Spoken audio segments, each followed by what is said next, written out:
Assalamualaikum warahmatullahi wabarakatuh. Halo teman-teman semuanya, perkenalkan nama aku Marsha Ladislara Syifa. Nah, kali ini Marsha bakal ngejelasin apa sih itu stres dan bagaimana cara kita untuk mengatasinya. Nah, mungkin teman-teman udah gak asing lagi kan dengan stres dan mungkin udah pernah mengalami sendiri stres itu. Jadi stres adalah kondisi dimana ketika seseorang tidak mampu untuk menghadapi suatu masalah yang datang ke kehidupannya. Nah, stres ini dapat muncul karena beberapa hal, misalnya karena tugas sekolah, tugas kuliah, pekerjaan, hubungan sosial, bahkan sesuatu hal yang baru dihadapi di kehidupannya. Jika dibiarkan, stres ini dapat mempengaruhi emosi, pikiran, bahkan kesehatan fisik sendiri. Tanda-tanda stres ini dapat dilihat ketika seseorang mudah marah, sulit mengolah emosinya, kelelahan, bahkan sulit tidur. Nah, gimana sih cara kita untuk mengatasi stres tersebut? Yang pertama, kita bisa merelaksasi tubuh atau memberi waktu sendiri untuk tubuh kita dengan relaksasi tersebut ataupun meditasi. Nah, yang kedua itu bisa kita dengan manage waktu. Manage waktu sendiri maksudnya adalah ketika kan tadi salah satunya karena tugas kuliah ataupun tugas sekolah. Nah, kita itu bisa memanage waktu, kita bisa mengerjakan tugas ini pada waktu ini, tugas ini pada waktu ini. Terus yang selanjutnya dengan bisa menceritakan masalah kita tersebut kepada orang-orang terdekat, dengan keluarga, teman, orang tua, ataupun dengan orang terdekat lainnya.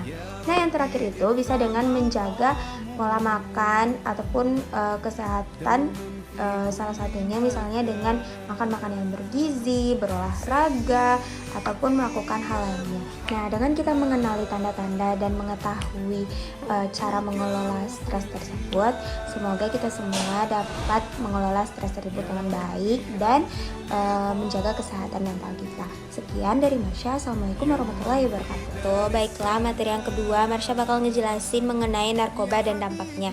Nah, teman-teman tahu nggak apa sih itu narkoba? Jadi, narkoba sendiri adalah singkatan dari narkotika, psikotropika, dan obat-obatan terlarang. Zat ini dapat mempengaruhi kerja otak, perasaan, bahkan perilaku. Nah, narkoba sendiri itu boleh nggak sih kita gunakan? Tentunya dalam kehidupan sehari-hari itu tidak boleh ya teman-teman, kecuali untuk mengobati suatu penyakit, tetapi itu harus dalam pengawasan tenaga medis ataupun dokter. Nah, apa sih dampak narkoba tersebut jika kita gunakan? Yang pertama itu ada dampak terhadap fisik, dapat merusak otak kita, terus dapat mengganggu pernapasan, ataupun dapat mengganggu kesehatan jantung.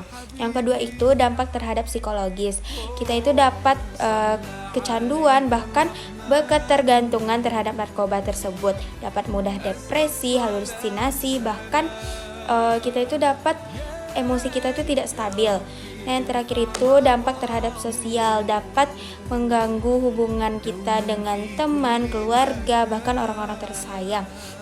Yang kedua itu dapat menurunkan prestasi kita di sekolah, di kampus, bahkan di tempat kerja. Bagaimana sih cara kita untuk menghadapi tersebut? Yang pertama adalah dengan memperdalam ilmu kita untuk mengetahui bahaya narkoba tersebut. Yang kedua dengan bergaul di lingkungan yang positif dan sehat. Yang ketiga itu dengan mengelola stres kita ataupun dengan melakukan suatu hal yang bermanfaat bagi tubuh kita dengan berolahraga contohnya, ataupun dengan melakukan hobi yang kita suka. Terus yang terakhir itu berani untuk mengatakan tidak jika diajak untuk mencoba narkoba tersebut. Jadi jangan takut untuk berkata tidak ya teman-teman. Sekian dari Marsha. Baiklah, materi yang ketiga Marsha bakal menjelaskan mengenai akhlak kepada lingkungan. Akhlak kepada lingkungan adalah sikap dimana kita itu menjaga alam ataupun lingkungan agar tetap bersih dan sehat. Contohnya apa saja? Contohnya dengan membuang sampah pada tempatnya, menghemat penggunaan air dan listrik, tidak merusak fasilitas umum, terus juga tidak melakukan penebangan liar. Nah, kenapa sikap ini tuh penting? Seperti yang teman-teman ketahui, kita itu hidup berdampingan dengan alam. Sehari-harinya kita juga berdampingan itu dengan alam. Kalau bukan kita sendiri yang menjaganya ataupun merawatnya, siapa lagi teman-teman? Nah, salah satu contohnya itu bisa kita lihat dari beberapa saat yang lalu atau bahkan kemarin banget kita habis dilanda bencana banjir yang salah satu faktornya itu karena ulah manusia.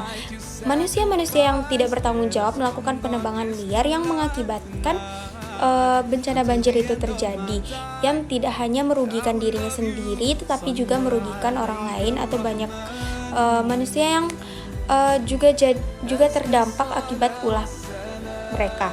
Nah, sikap ini itu tidak patut untuk dicontoh ya teman-teman, karena dapat merugikan orang lain dan dapat merusak alam itu sendiri. Sekian dari Marsha. Nah, selanjutnya Marsha bakal ngejelasin mengenai akhlak dalam berkendara. Apa sih itu akhlak dalam berkendara? Akhlak dalam berkendara adalah sikap ataupun perilaku kita saat di jalan ataupun saat kita menggunakan kendaraan kita.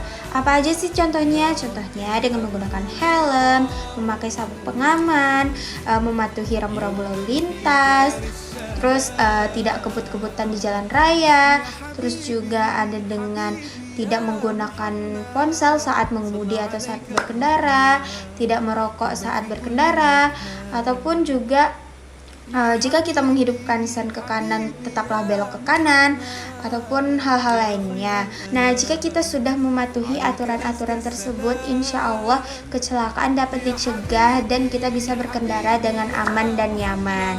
Sekian dari Marsha. Assalamualaikum warahmatullahi wabarakatuh.